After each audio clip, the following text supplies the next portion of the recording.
معلش فصلت لكم مزيكا. ايه الاخبار؟ كله تمام؟ قبل ما ابدا يا جماعه انا شايف ان تلات ارباعكم تيك توكرز وبلوجرز والناس اللي بتاعت كبس كبس، صح؟ طيب انا المشكله بقى ان انا تلات ارباع ماتريالي عنكم، ف يعني لو حد هيزعل يا يروح يا اما تخلوني ادوس. انتوا اللي اخترتوا كده، ماليش دعوه. من اول يا جماعه ما التيك توك ظهر في حياتنا ابتديت الاحظ على نفسي انا شخصيا مشاكل نفسيه عمري في حياتي ما كنت اتخيلها.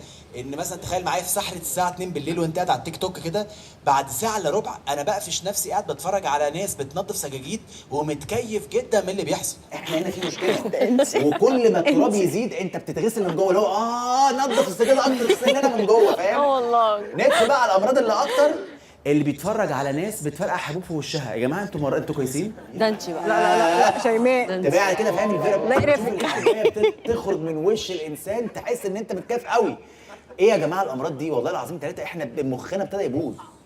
ندخل بقى طبعا على الناس اللي هم على التيك توك، انا متاكد ان دي ناس مش حقيقيه، دي ناس اي زي ام وائل. مين هنا بيتفرج على ام وائل يا جماعه؟ ام وائل كسرت حاجز الفيزياء في حاجتين. اولا ام وائل يا جماعه في الشهر التاسع الساعه 2 بالليل عملت لايف بتاكل نص كيلو فسيخ لوحدها. ازاي يا جماعه ده انا متاكد ده اكل اهل النار، ده ما ينفعش يكون لا، في لا، حاجه أنا مش وحشة معاه كده بقى في العالم. بس تمام.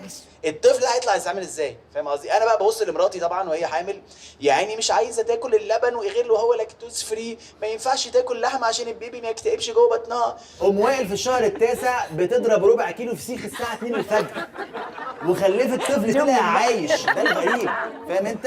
الولد نازل بشنب ابن الذين. في ايه يا جماعه؟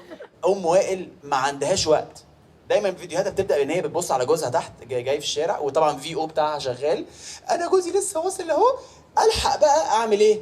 تخش تسلق فرخه وتسويها، تعمل شعرها اكستنشن، تفرد شعرها، تردع وائل وتفطمه وتدخله مدرسه وتخطبه لعبير بنت جارتها وتدهن الحيطه وش دوكو وتنزل الستاره وتطلعها. ازاي يا ام وائل وانت جوزك لسه في الاسانسير؟ يعني غريبه، يعني ازاي كل ده دقيقتين ونص ولسه ما طلعش؟ ايه ده؟ انت عامله ايه؟ العب باليه جدا والله خلاص يا العظيم. جماعة، أنا في لو ايه؟ عندي ايه ده؟ ايه الهبل ده؟ ربع الوقت بتاعي في عسل، الثانوية العامة، عسل يا كان زماني علاء. خدت جايزة هو نوبل، في ايه أقسم لسه؟ بالله العظيم. غيرانه من التايجر. غيرنا من التايجر. في نوع بقى يا جماعه من التحديات انا مش بفهمه خالص، اللي هو دايما بيبقى معتمد على كروت التموين، عارفينه ده؟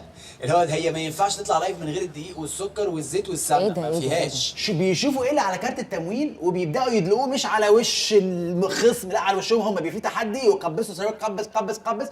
شوف بقى انت كارت التموين ده عليه ايه؟ سمنه وزيت وسكر ودقيق، بناكلهم؟ لا طبعا بندهنهم على وش اهالينا من اجل الايه؟ التخبيص. والناس تبعت لها فلوس على هيئه اسد، على هيئه كلب. احنا يا جماعه وصلنا لمرحله ده بيلقح عليا واد يا دشمال جدا الصراحه. لا انا هوري له مين هيبه التوبه.